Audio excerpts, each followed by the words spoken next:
हरिः ॐ। सहनावतु सहनौ भुनक्तु सह वीर्यं करवावहै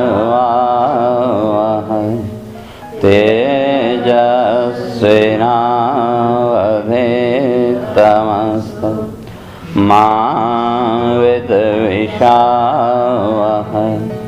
ओम शांति शांति शांति। शंकरं शंकराचार्यं केशवं बादरायणं सूत्रभाष्यं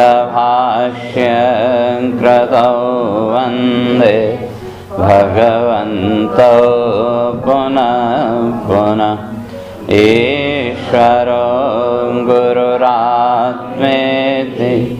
मूर्तिभेदविभागिने व्योमवद्व्याप्तदेहाय दक्षिणामूर्तये नमः। ओम शांति शांति शांति।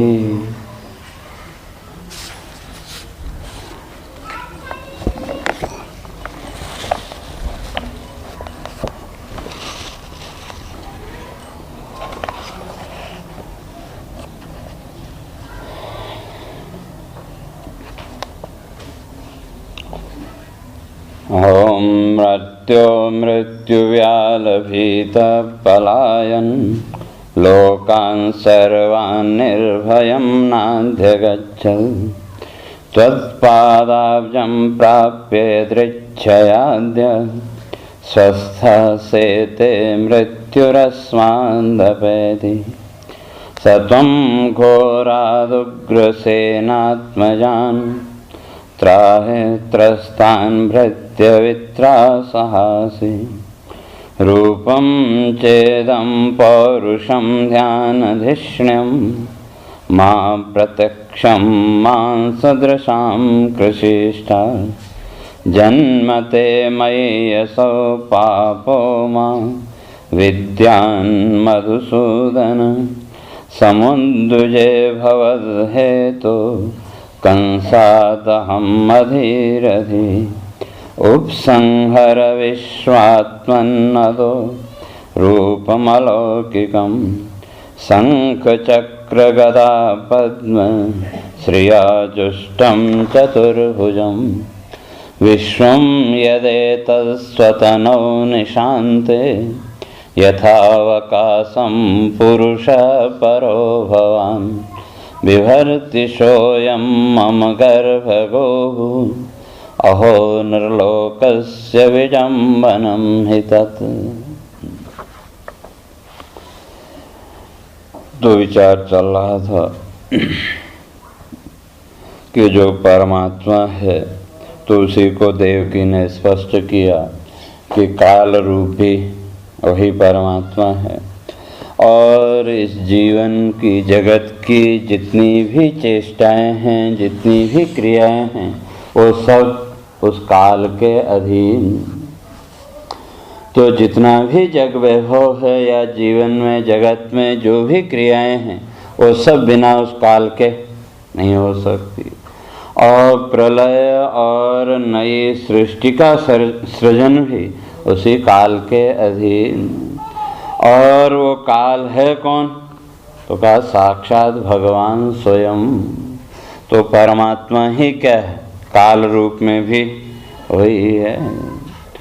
और जगत की जो स्थिति है तो उसके लिए तो कह दिया मर्त्य मृत्यु भी व्याल भीता। तो इसलिए संपूर्ण जगत उस काल के ही अधीन। और जिसे हम ब्रह्म कहते हैं या परम तत्व कहते हैं, वास्तव में उस काल का भी नियंत्रक वही।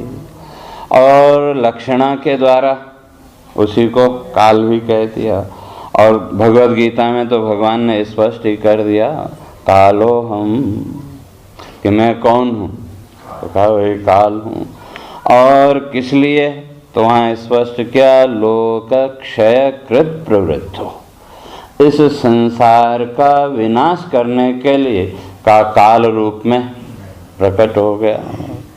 तो सृजन और विनाश ये दोनों ही उसी तत्व से, तो इसलिए काल को भी उसी का रूप माना।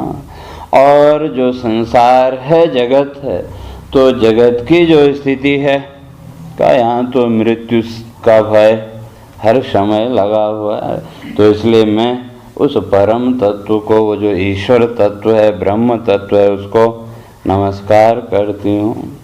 और जगत की उपासना करने से तो भय के अतिरिक्त और कुछ मिलने वाला है नहीं। क्यों? कहते हैं मर्त्यो मृत्यु व्याल भीतः पलायन। कहते हैं इस संसार में जितने भी प्राणी हैं वो सब और मृत्यु रूप जो काल है, उस काल से ही सब भयभीत हैं और उसी काल के अधीन सब भाग दौड़ रहे हैं। तो इसलिए कहा पलायन, तो इसलिए वो पलायन करते रहते हैं। पलायन का अर्थ जैसे मृत्यु लोक में आए, तो इस मृत्यु लोक में भय किसका? मृत्यु का। वो तो हर समय है ही, इसलिए मृत्यु के लिए तो कह दिया नित्यम सन्निहितो मृत्यु। मृत्यु तो हर समय साथ में है, कभी वो अलग हुए नहीं। तो कैसे? तो कहा जैसे छाया, जैसे छाया आपके शरीर की कभी भी शरीर से अलग नहीं हो सकती। हाँ, दिखे नहीं दिखे वो अलग बात है, लेकिन छाया कभी भी इससे भिन्न नहीं है, अलग नहीं हो सकती। तो उसी तरह से जैसे छाया हर समय शरीर के साथ, तो कहा उसी तरह मृत्यु भी हर समय है। ले नित्यम सन्निहितो मृत्यु, मृत्यु तो हर समय है ही। अब जहाँ उसको समय मिलेगा, अवसर मिलेगा, तो मृत्यु किसी को छोड़ने वाली है नहीं। और जहाँ तक मृत्यु की बात है, तो कल उसकी चर्चा करके आए थे, तो वास्तव में मृत्यु की कोई सत्ता है ही नहीं। ऐसा जो ज्ञानी लोग हैं, उन ज्ञानियों का, तत्वदर्शियों का मानना है कि मृत्यु नास्ति, कि मृत्यु नाम की कोई चीज है ही नहीं। तो फिर भी मृत्यु तो मानते हैं, जो अज्ञानी है, सामान्य व्यक्ति है, तो क्या उनके लिए तो है। जो उसके रूप को स्वीकार करते हैं अज्ञानी, उनके लिए तो मृत्यु है। और ज्ञानी के लिए तो ये केवल क्या है? एक परिवर्तन मात्र। और अगर विचार करके देखें तो फिर मृत्यु किसकी? अगर मृत्यु के अस्तित्व को स्वीकार करें, मृत्यु है ये माने, तो फिर प्रश्न ये उठा कि मृत्यु किसकी? शरीर की या चेतन की? कि जो चेतन है, अर्थात जिसकी अपनी स्वतंत्र सत्ता है, जिसका अस्तित्व है, उसका कभी नाश हो नहीं सकता। और जिसका अपना कोई स्वतंत्र अस्तित्व है ही नहीं, वो वस्तु रहे या न रहे फर्क क्या पड़ता है? तो जैसे शरीर का ही विचार करें, तो शरीर की अपनी स्वतंत्र कोई सत्ता है नहीं। तो मृत्यु के बाद तो हमने क्या किया? और ले जा करके जला दिया, या जिन्होंने जो उसको समाधि, जल समाधि या भू समाधि देते हैं, उन्होंने उसको जमीन में और दबा दिया। और फिर कुछ दिनों बाद अगर वहाँ ढूंढो तो कुछ भी मिलने वाला है नहीं। तो जो शरीर है, इस शरीर को तो हमने ले जाके जला दिया। और मृत्यु के बाद जो भी वो पितृकर्म कर रहे हैं, तो वो किसके लिए? जो है उसी के लिए तो है, जो है ही नहीं तो उसके लिए तो किसी कर्म की भी आवश्यकता है नहीं। तो जो है, जिसका अस्तित्व है, तो उसकी मृत्यु हुई नहीं। और जिसका अपना स्वतंत्र अस्तित्व है ही नहीं, शरीर को ही लें तो ये क्या, 5 भूतों का विकार मात्र। तो जब इसको जलाया तो 5 जो भूत थे उनका अपने अपने उसमें लय हो गया। तो फिर मृत्यु किसकी? तो इस दृष्टि से अगर विचार करें तो मृत्यु नाम की कोई चीज है ही नहीं। लेकिन एक सामान्य व्यक्ति के सामने को मृत्यु है ही नहीं और कहेगा खोपड़ी खराब हो गई। तो इसलिए अज्ञानी के लिए मृत्यु के अस्तित्व को स्वीकार किया कि जो अज्ञानी हैं तो उनके लिए तो है। लेकिन जैसे कल चर्चा करके आए थे तो सनत कुमार जी बड़ी स्पष्ट बात कहते हैं कि अज्ञानी में हम किसको मानते हैं? पशु पक्षी आदि, उनको हम अज्ञानी मानते हैं। तो जो पशु पक्षी हैं वो मृत्यु से भयभीत हों तो क्या बात समझ में आती है कि उनके यहाँ तो मृत्यु का एक रूप है, बाज व्याघ्र आदि।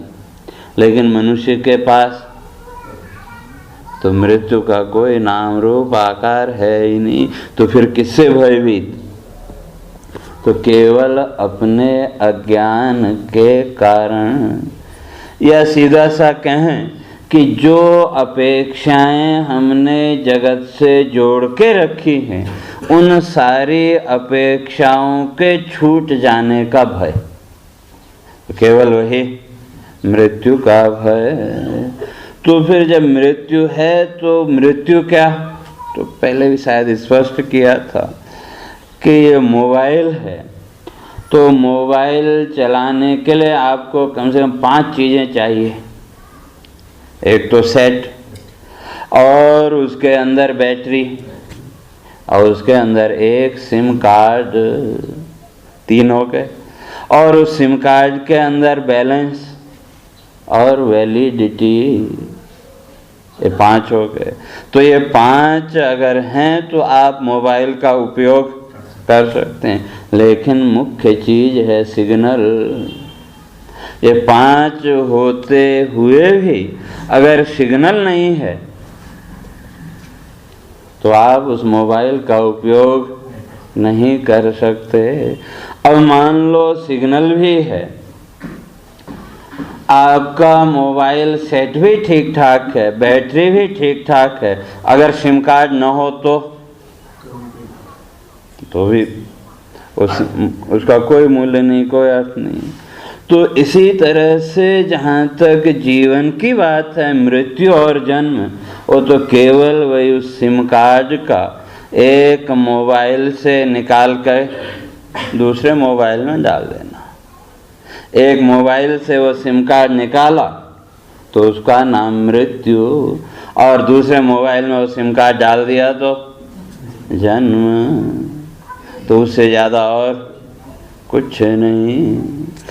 तो उसी तरह इसलिए कहते हैं सारे प्राणी इस संसार के उस मृत्यु से ही भयभीत हैं कि जिसका कोई अस्तित्व है ही नहीं।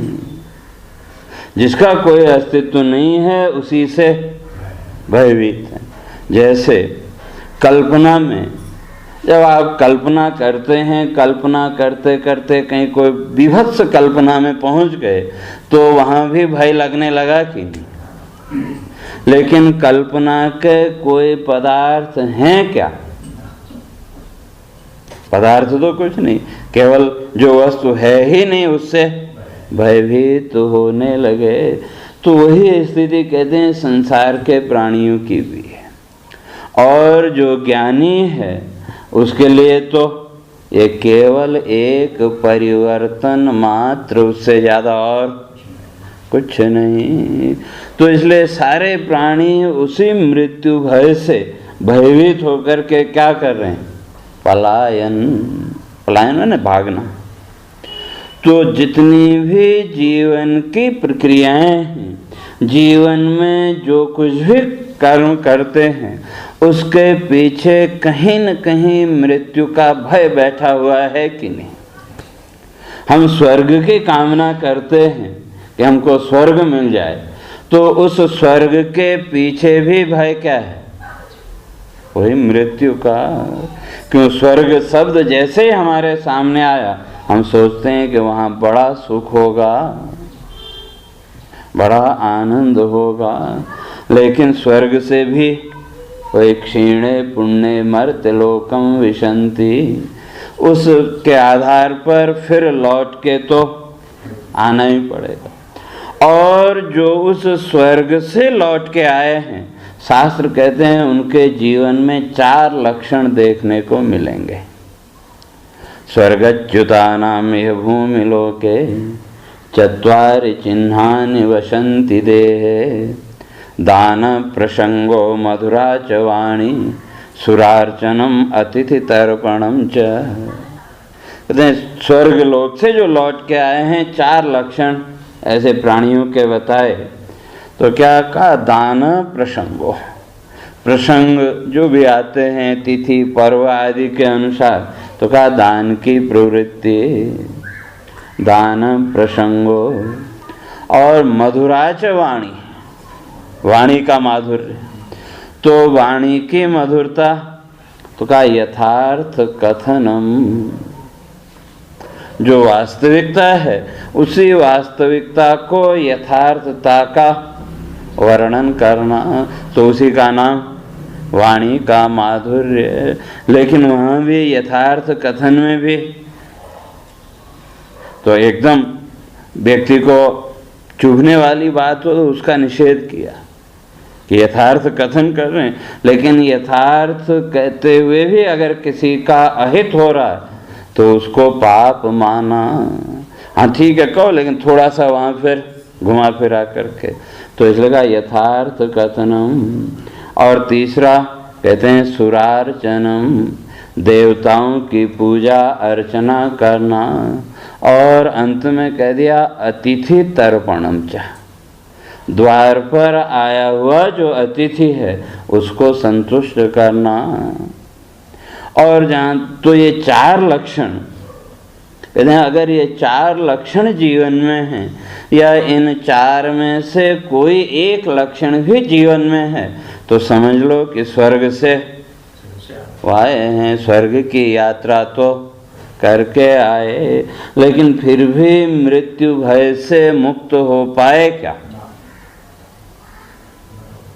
स्वर्ग तो होके आए हैं। और जितने भी सत्संगी या धर्मनिष्ठ व्यक्ति हैं, तो सबके जीवन में ये 4 लक्षणों में से लगभग 3 लक्षण तो सबके जीवन में हैं। वाणी को अगर छोड़ दें तो बाकी 3 लक्षण तो लगभग सभी प्राणियों के जीवन में हैं ही।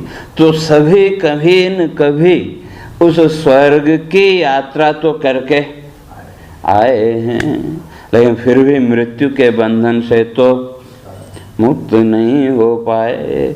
और ये जो पलायन है कि लोकों की प्राप्ति जो मानते हैं, यहाँ अमुक लोक की प्राप्ति हो जाएगी तो हम बड़े सुखी होंगे, बड़े होंगे, तो देवकी कहती हैं ये सब भ्रम है। क्यों? कि मंत्र उपनिषद का इस बात को स्पष्ट करता है कि आप ब्रह्म भुवनान लोका पुनरावर्तिनोर्जुन। उस ब्रह्म लोक से पहले के जितने भी लोक हैं, वो सारे के सारे लोक तो जन्म मृत्यु से युक्त। पुनरावर्तन कहा तो जन्म मृत्यु से युक्त। और यदि लोक की बात करें तो भौतिक दृष्टि से अगर इन लोकों का विचार करें तो जो खगोल शास्त्री हैं तो वो लोग इस पृथ्वी के 33 आवर्त मानते हैं कि जो पृथ्वी है तो इसके ये जो वायुमंडल इसके 33 आवर्त, और अंतिम जो आवर्त है 33वां आवर्त में ना घेरा, तो अंतिम जो 33वां आवर्त है वो कहते हैं वहां ब्रह्मलोक है। तो उससे पहले तक के जितने भी लोक हैं वो सब पुनरावर्तन से युक्त। और फिर ये जो आवर्त हैं 33 आवर्त, तो इनमें जो सूर्य है का वो सूर्य 21वें स्थान पर। तो जितने भी बाकी ये हमारी गतिविधि आदि हैं वो सब उससे नीचे ही। इसलिए मंत्र ने स्पष्ट किया कि द्वाविमौ पुरुषौ लोको सूर्य मंडल भेदिनो। कहते केवल 2 व्यक्ति ही इस सूर्य मंडल का भेदन कर सकते हैं। परिव्राज योग युक्तश्च रणे चाभिमुखो हत। कहते हैं परिव्राज, तो परिव्राज का सीधा अर्थ करें तो सन्यासी। तो कैसा? खाली लाल कपड़े पहन लेने से सन्यासी नहीं, का परिव्राज योग युक्तश्च, योग से युक्त। तो योग का सामान्य अर्थ तो यही है, भौतिक योग। तो योग का लक्षण करते हैं आत्म परमात्मनो संबंध योग। कहते हैं आत्मा और परमात्मा इन दोनों का जो संबंध है, उस संबंध का नाम ही योग है। या वैसे योग दर्शन में तो और चित्तवृत्ति निरोध है, या जो श्रृंगारिक हैं, श्रृंगार काव्य वाले, उन्होंने अपने ढंग से उसका लक्षण किया। लेकिन आध्यात्मिक पक्ष में कहते हैं चित्त द्वारेण जीव आत्मनो संबंध योग। तो वो योग किसके माध्यम से? तो कहा चित्त द्वारेण, चित्त के द्वारा। तो उस चित्त के द्वारा आत्मा और परमात्मा इन दोनों को जोड़ना, तो उसी का नाम योग है। तो इसलिए कहते हैं परिव्राज योग युक्तस्य। तो जो उस आत्म परमात्म ज्ञान से युक्त जो सन्यासी, कहते हैं वो सूर्य मंडल का भेदन कर जाएगा। या दूसरा लक्षण किया रणे चाभिमुखो हत। कहते हैं युद्ध में सामने से मारा गया जो योद्धा है, क्योंकि युद्ध के समय जो योद्धा है वो ही अपने इस देहाध्यास से ऊपर होता है। अगर उस समय उसका देहाध्यास आ गया, थोड़ा सा भी शरीर के साथ, जीवन के साथ अगर मोह आ गया, तो वो युद्ध नहीं कर सकता। तो युद्ध के क्षण में क्या हुआ? जब ज्यादा जोश आया तो वो इस अपने शरीर के अध्यास से भी ऊपर उठ जाता है। तो इसलिए देहाध्यास से ऊपर उठा होने के कारण उसकी भी वो स्वर्ग गति मानी। तो लेकिन सूर्य से जो ऊपर, तो सूर्य तो है 21वें स्थान में, तो उससे ऊपर तो फिर 12 स्थान और हैं। 11 समझो, 33वां छोड़ दो तो 11 स्थान और हैं। तो जहाँ तक ये स्वर्ग आदि की बात है, तो कहते हैं ये स्वर्ग के भी 2 भेद, एक मर्त्य स्वर्ग और एक अमृत स्वर्ग। तो उस सूर्य मंडल से ऊपर 4 और सूर्य मंडल से नीचे 4, तो इस तरह से ये 9 स्वर्ग। तो सूर्य मंडल से नीचे के जो 4 स्वर्ग हैं, तो क्या यहाँ तो ये तुरंत जन्म मरण ये चालू रहता है, तो यहाँ तुरंत है। और ऊपर के जो स्वर्ग हैं उनको देव स्वर्ग कहा, या जिसको दूसरी भाषा में हम लोग देवलोक कह देते हैं। तो वो देवलोक, तो वहाँ भी कुछ समय के लिए विश्राम। तो ये जो सूर्य के नीचे के स्वर्ग हैं, तो कहते हैं यहाँ तो आना जाना चलता ही रहता है। 17, 18, 19 और 20वां जो स्थान, तो वहाँ तो आना जाना निरंतर चलता रहता है। और जीव जिन स्वर्गों की कल्पना करता है, जो पुण्य लोग, कहते हैं वो यही नीचे के हैं। और किसी की साधना बहुत प्रबल है, बहुत दृढ़ साधना है, तो वो उस सूर्य मंडल से ऊपर जा सकता है। लेकिन वहाँ भी जो 4 स्थान हैं, 22, 23, 24 और 25वां स्थान, तो वहाँ से भी पुनरावर्तन तो है ही। तो वहाँ से लौट के फिर आना ही पड़ेगा। और बहुत ज़्यादा आपकी उपासना है तो कहा और 1-2 सीढ़ी ऊपर चढ़ जाएंगे, जैसा से ज़्यादा 26वें और 27वें स्थान तक आप पहुंच गए। लेकिन वहाँ भी यही है कि अब आपकी जो उपासना है, आपकी जो साधना है, उसका आधार क्या है। अगर केवल देखा देखी हमने साधना की तो वहाँ तो साधना का आधार अज्ञान मानना पड़ेगा। और अगर उस साधना का आधार ज्ञान है तो क्या वो वहाँ से आपको ब्रह्मलोक की ओर ले जाएगा। और अगर साधना का आधार अज्ञान है तो वहाँ पहुँचने पर भी प्रकृति लय, और जब प्रकृति लय हुआ तो एक कल्प तक तो फिर जड़वत, प्रकृति में पत्थर आदि ये सब क्या है, जड़ है। तो वहाँ एक कल्प तक फिर वो जड़वत वहाँ रहना पड़ेगा। और फिर जब नया कल्प शुरू होगा तो फिर वहाँ जन्म होगा। और यदि ज्ञान आधार है तो वो कहते हैं कि वो वहाँ से आपको मोक्ष की ओर ले जाएगा। तो ये तो हो गई भौतिक दृष्टि। तो अब शास्त्रीय दृष्टि से अगर इन लोकों की बात करें तो ये लोक, तो लोक का अर्थ है लोक्यते कर्म फल भुज्यते यत्र।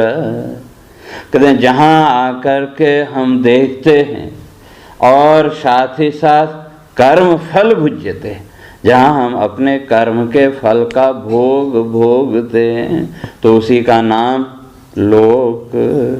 तो कर्म फल भोगने के लिए शरीर चाहिए, क्योंकि शरीर का लक्षण ही किया कि भोगायतनम शरीरम।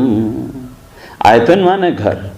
तो ये जो शरीर है ये क्या है, सुख दुखादि जितने भी भोग हैं इनका घर, या सुख दुखादि भोगों का आधार। तो जो भी सुख दुखादि भोग है, प्रारब्ध भोग है, उसको भोगने के लिए एक न एक शरीर तो चाहिए।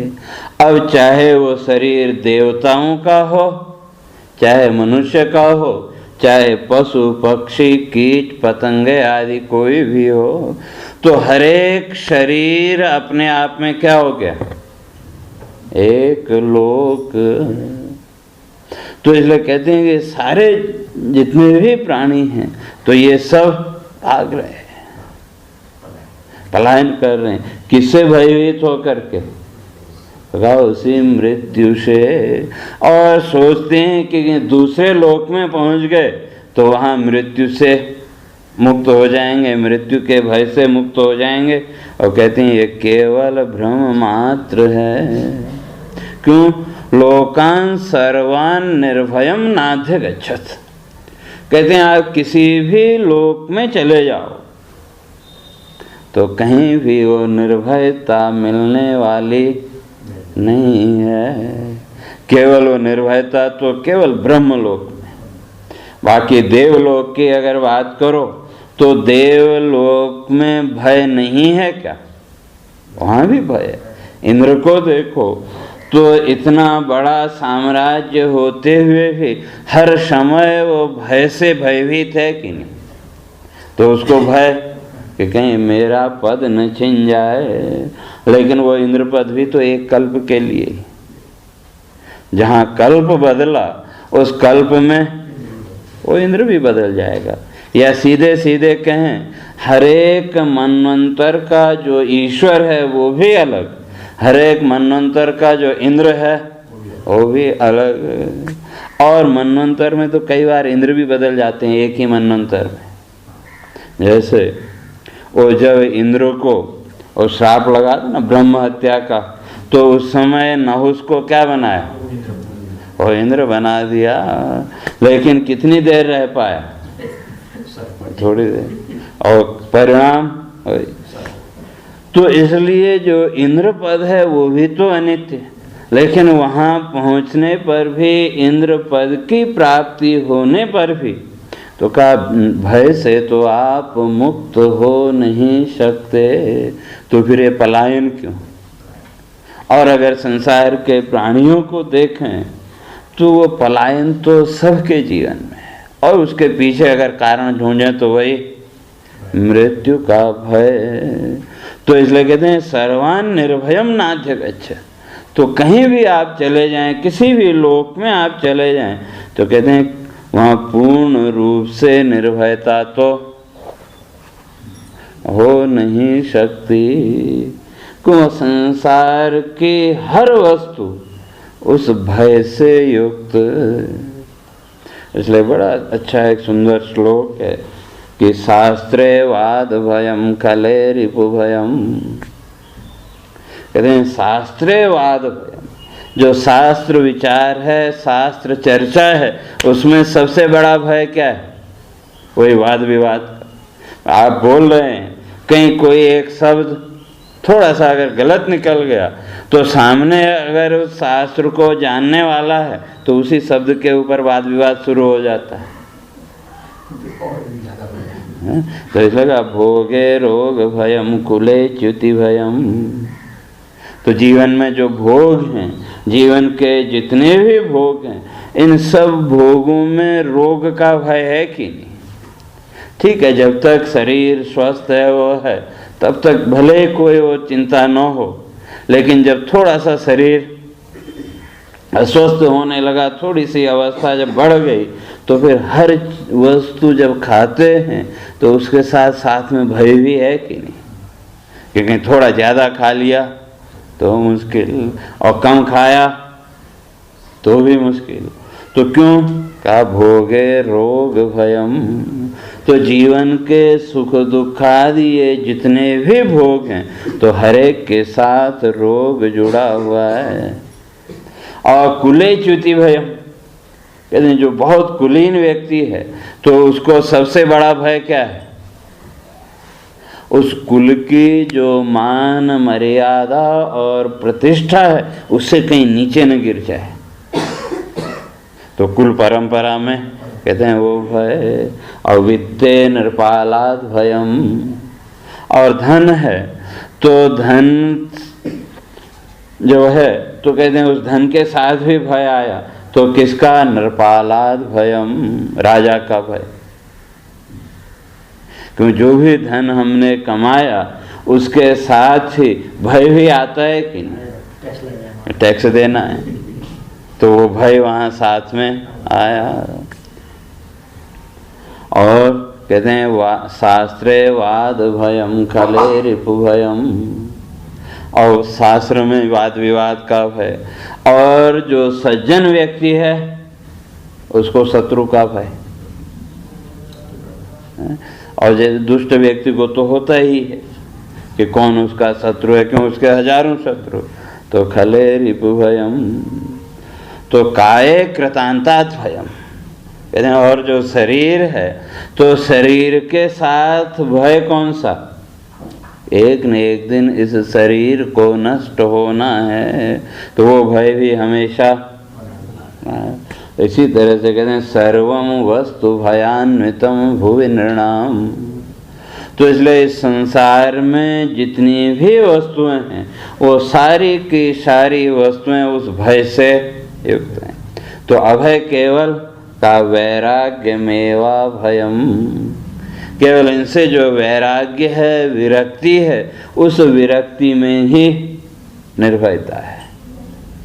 तो इसलिए वही कह रहे हैं कि किसी भी लोक में चले जाएं तो अब लोक का अर्थ चाहे वो भौतिक दृष्टि से इन लोकों को माने या जो सात नीचे पाताल लोक और ऊपर के साथ स्वर्ग, तो उनको मान लें। लेकिन जहाँ भी जाएंगे भय तो रहेगा, क्योंकि किसी भी लोक में आप पहुँचे तो वहाँ शरीर तो आपको चाहिए, और शरीर के साथ शरीर के नाश होने का भय तो आ ही गया, और उसके साथ बाकी भय तो अपने आप वो आते चले जाएंगे। तो इसलिए कहते हैं लोकान सर्वान निर्भयम नाध्य गच्छ। कहते हैं इन लोकों में से कहीं भी प्राणी चला जाए, लेकिन वो कहीं भी उस मृत्यु के भय से वो कभी मुक्त हो नहीं सकता। और हुआ क्या? तो यहाँ इस मृत्यु लोक में आए तो यहाँ भी वही मृत्यु का भय, और यहाँ से भागे स्वर्ग पहुँच गए, स्वर्ग में भी वही मृत्यु का भय, फिर वहाँ से भागे। तो कहते हैं यही भटकाव जीवन भर उसका चलता रहता है। अर्थात सीधे सीधे अगर कहें तो जन्म मृत्यु का प्रवाह तो वो जीव का चलता रहता है। क्यों? उसका कारण वही तो पलायन की प्रवृत्ति, कि कहीं हमको दुख लगा, कुछ दुख दिखा तो हम उस स्थान को छोड़ के दूसरे स्थान पर जाना चाहते हैं। तो किस कल्पना में कि शायद वहाँ सुख मिल जाए, लेकिन एक नई जगह पर गए तो अब जरूरी तो नहीं कि सुख ही मिले।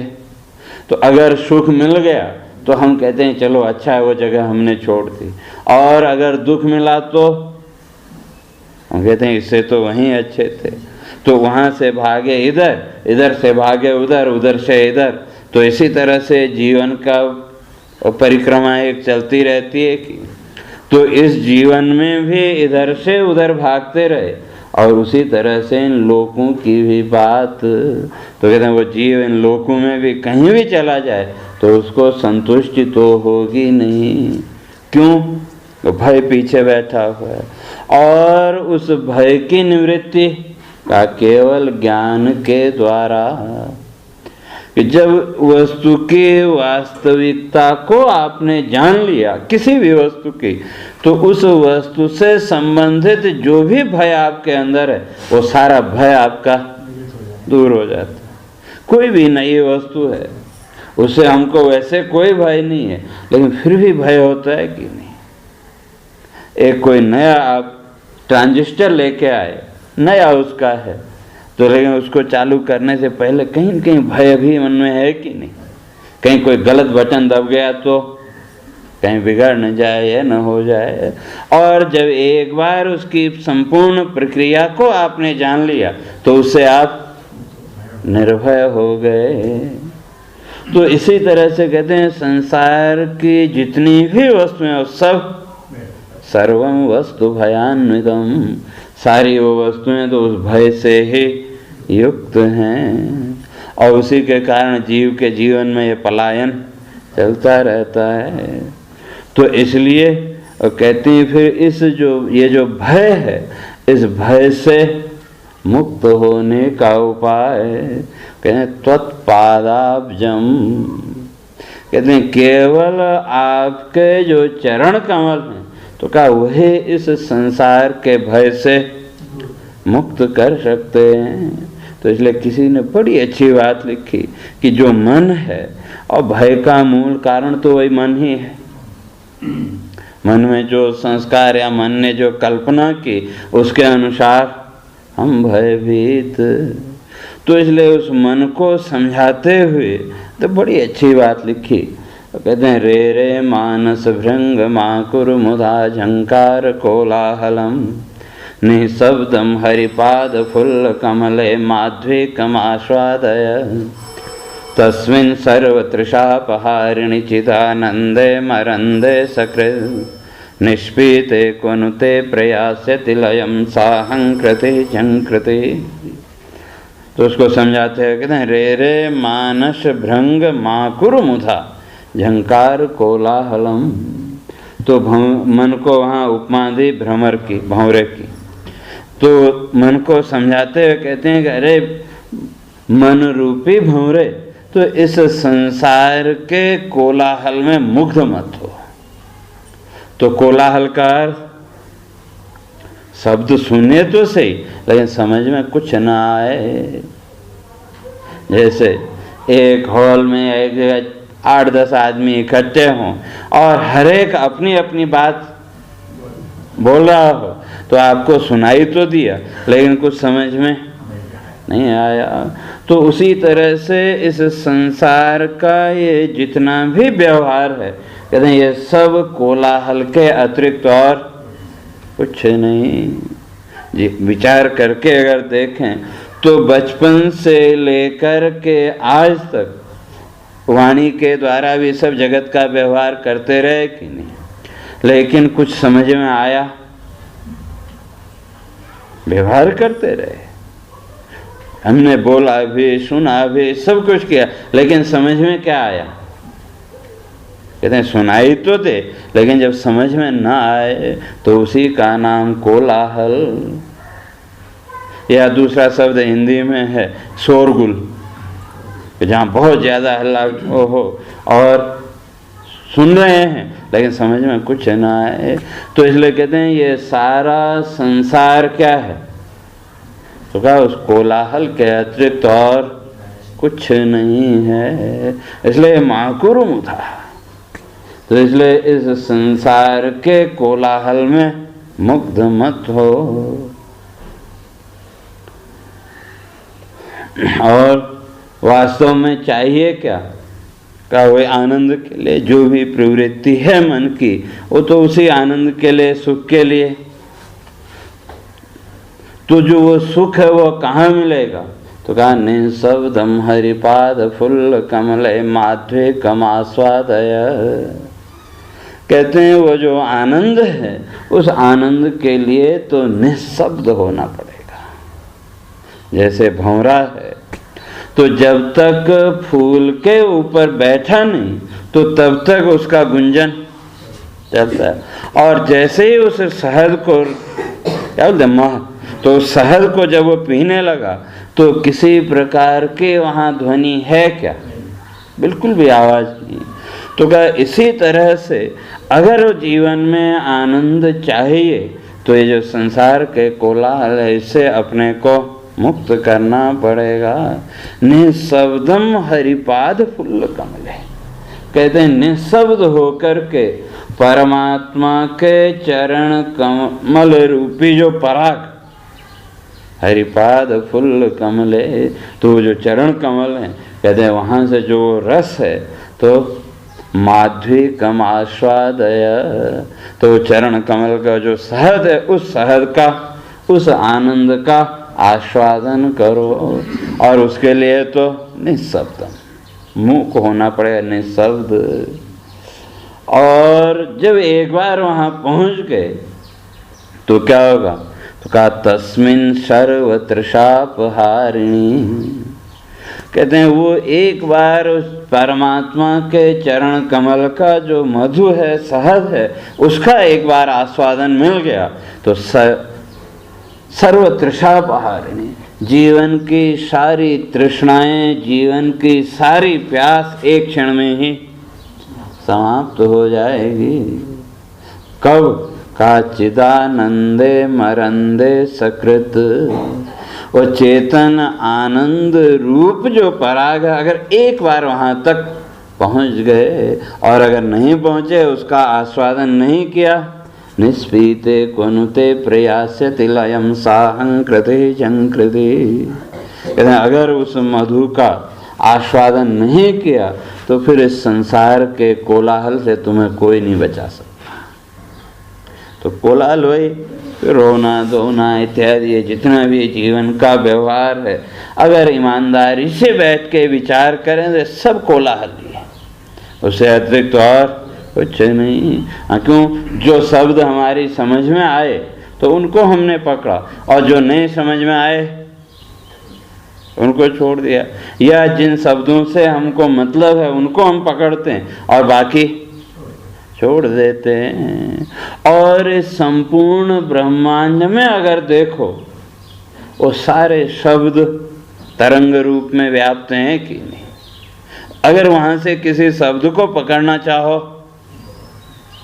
अगर माना कोई ऐसा यंत्र आपने बना भी लिया तो क्या होगा? एक साथ जब सारे वो शब्द आपके सामने आए तो कुछ समझ में नहीं आएगा।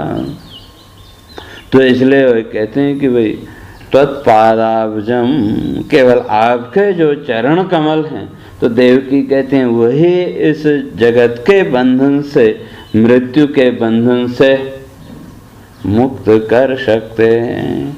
और अगर संसार की बात करें तो संसार में जो मोह है, तो इस जगत की स्थिति क्या है? तो कहा सर्व कार्यवशा जनोत्र विरमते।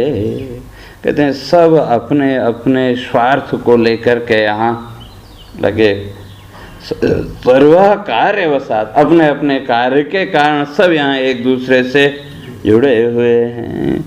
और इस जगत की निष्ठुरता कितनी, तो बड़ा एक सुंदर उदाहरण दिया कि ये नांचलेन सरसीरुलोचनाया त्राता प्रभूत पवनाद उदयेत प्रदीप तेनेव सोस्तमयस्तमयं विनीत क्रुद्धे विधौ भजति मित्र अमित्र भावम। कहते हैं जब तक आपका भाग्य, आपका प्रारब्ध आपके अनुकूल है तो तब तक तो ठीक है, और जहाँ वो विधि को या भाग्य को, तो जहाँ वो प्रतिकूल हुआ तो कहते हैं जो आज तक आपका मित्र था वही मित्र क्या बन जाएगा, वही शत्रु बन जाएगा। तो कैसे, तो उदाहरण बड़ा सुंदर दिया। कायेनांचलेन सरसीरुहलोचनाया त्राता प्रभूत पवनाद उदयेत प्रदीप। कहते हैं कि आपने लैंप जलाया, घर में दीपक जलाया, और उस दीपक को एक कमरे से दूसरे कमरे तक ले जाना है, और हवा भी चल रही है, प्रभूत पवनाद, और हल्की फुल्की नहीं, काफ़ी तेज हवा है, तो आंधी तूफान जैसी, उस दीपक को दूसरे कमरे में ले भी जाना है। तो तब हम क्या करते हैं, दीपक को हाथ में उठाया और आंचल से उसको ओट दी कि बाहर की जो हवा है वो न लगे। तो उस दीपक को बड़े सुरक्षा के साथ, बड़ी सावधानी के साथ दूसरे कमरे में ले गए, और वहाँ भी हम व्यवस्था करते हैं कि वो हवा उसको न लगे, तो बुझे नहीं। लेकिन कितनी देर तक, जहाँ बत्ती आई या रोशनी हुई, तो जिस आंचल ने अभी तक उस दीपक की रक्षा की थी, तो काम खत्म होते ही उसको बुझाने का काम भी कौन करता है, वही आंचल। जिस आंचल से हमने उसकी रक्षा की, तो उसको बुझाने का काम भी उसी आंचल से। तो कहते हैं संसार की तो स्थिति यही है, सारे संसार की स्थिति यही है कि जब तक अपना स्वार्थ सिद्ध हो रहा है तो तब तक उस दीपक की हमने सुरक्षा भी की, सब कुछ किया, और अपना स्वार्थ सिद्ध होते ही थोड़ा भी संकोच नहीं करते उसको बुझाने में। तो कहते हैं सारे जगत की स्थिति यही है। तो फिर ऐसा जो जगत है, तो उससे फिर सुख मिलेगा क्या? या किसी भी लोक में चले जाएं, जितने भी लोक हैं ब्रह्म लोक से इतर, तो सब लोकों की स्थिति वही, जैसी यहाँ वैसी अन्य लोकों की भी स्थिति। और अगर शरीर की दृष्टि से देखें तो हमारा मनुष्य का व्यवहार और पशु का व्यवहार, दोनों को अगर सामने रख के देखो तो एक जैसा ही है। दो पशु हैं तो उनके सामने कुछ आपने खाने के लिए डाला, तो दोनों में से दोनों क्या चाहते हैं कि सारा उसके पास हो। और कहीं न कहीं वही मनस्थिति हम लोगों की भी है कि नहीं। जो भी वस्तु जीवन में आई तो हम सोचते हैं हमारे पास हो।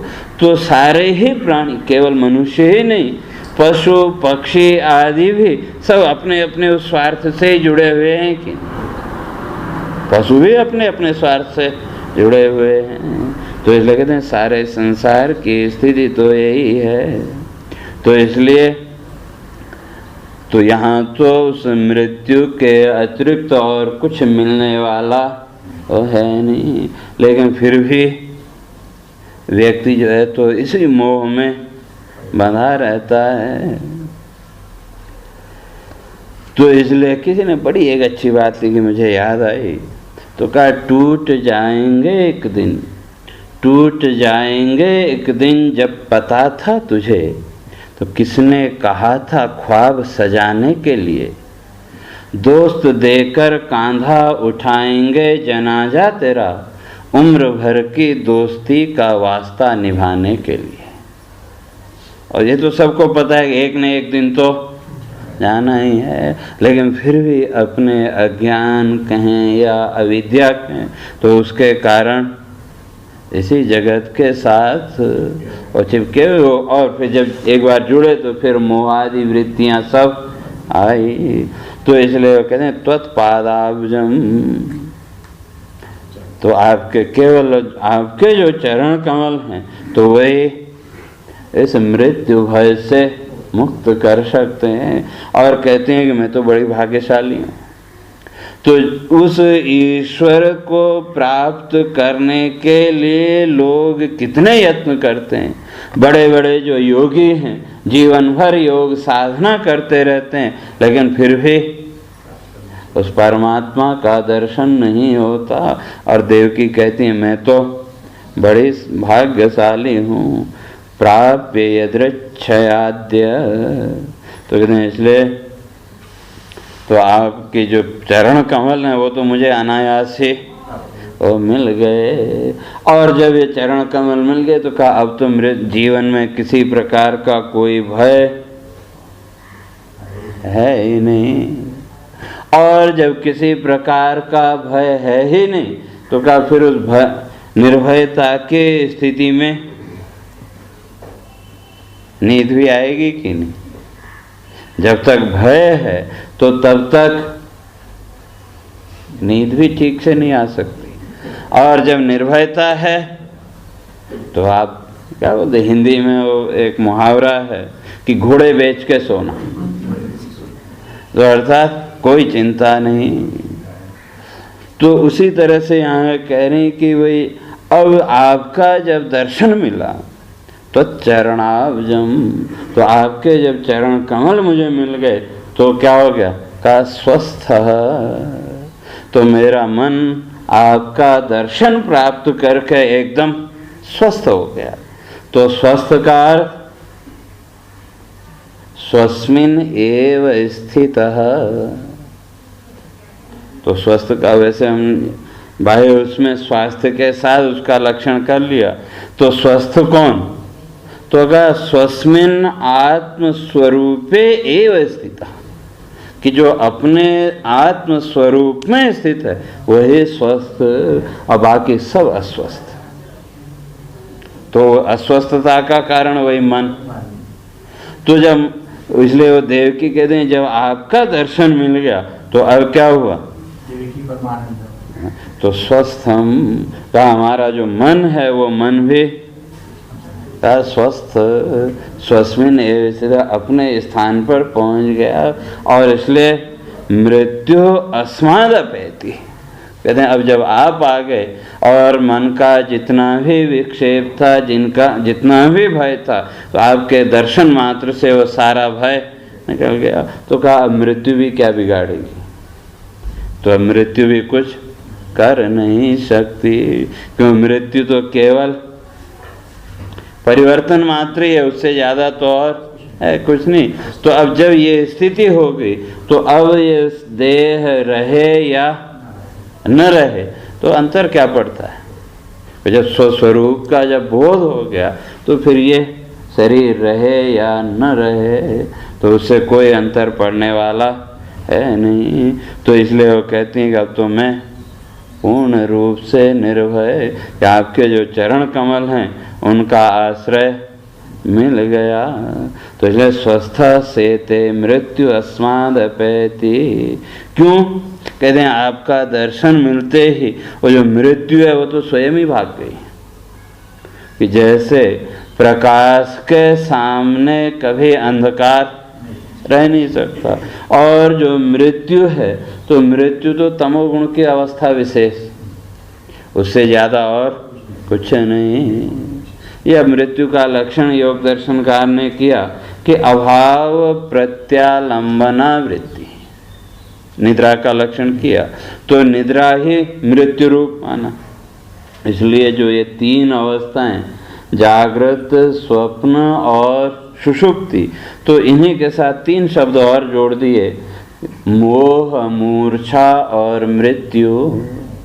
कि जागृत अवस्था जो है वो मोह की अवस्था है, और जो स्वप्न की अवस्था है वो मूर्छा अवस्था, और जो सुषुप्ति है वो मृत्यु। तो जो सुसुप्ति कहें या मृत्यु कहें तो दोनों ही तमोगुण की अवस्थाएं हैं। क्यों, अगर सत्वगुण होगा तो क्या उस सत्वगुण के द्वारा फिर ज्ञान भी प्रकट होगा, और जब ज्ञान प्रकट होगा तो मृत्यु नहीं हो सकती। हाँ ठीक है, उसकी ऊर्ध्व गति होगी, कुछ समय के लिए हो गया। हाँ, और ज़्यादा ज्ञान प्रकट हो गया तो वो फिर तटस्थता में जब आ गया तो वो मुक्त हो जाएगा। तो इसलिए कहते हैं मृत्यु अस्माद अपैति। तो मृत्यु तो अब यहाँ से स्वयं ही पलायन कर गई, भाग गई, तो इसलिए अब मृत्यु का भी कोई भय नहीं। इसलिए कहने का अर्थ यही है कि जीवन में अगर इस मृत्यु के भय से बचना है तो उसके लिए केवल एकमात्र परमात्मा की शरणागति, वही जो है तो मृत्यु के बंधन से मुक्त कर सकती है, मृत्यु के भय से मुक्त कर सकती है। तो तब आगे वो कहती है ऐसा वो जो तत्व का उसको मैं नमस्कार करती हूँ। तो इसलिए आगे कहते हैं जब अब आप आ ही गए हैं तो कहा कि भाई जैसे मेरे मन के मृत्यु भय को आपने दूर कर दिया, अब मुझे किसी प्रकार का कोई भय नहीं रहा। तो इसी तरह से कहते हैं स्कूल के लोगों के भय को भी दूर करो। क्यों, कहते हैं घोराद उग्रसेनात्मजात। कहते हैं उग्रसेन का जो पुत्र कंस, तो उसके पाप से ये सारा संसार भयभीत है। तो इसलिए उनके भय को भी आप मुक्त करो, उनकी रक्षा करो। तो उसकी चर्चा अपने फिर कल करेंगे। अब सीधे होके बैठिए। हरे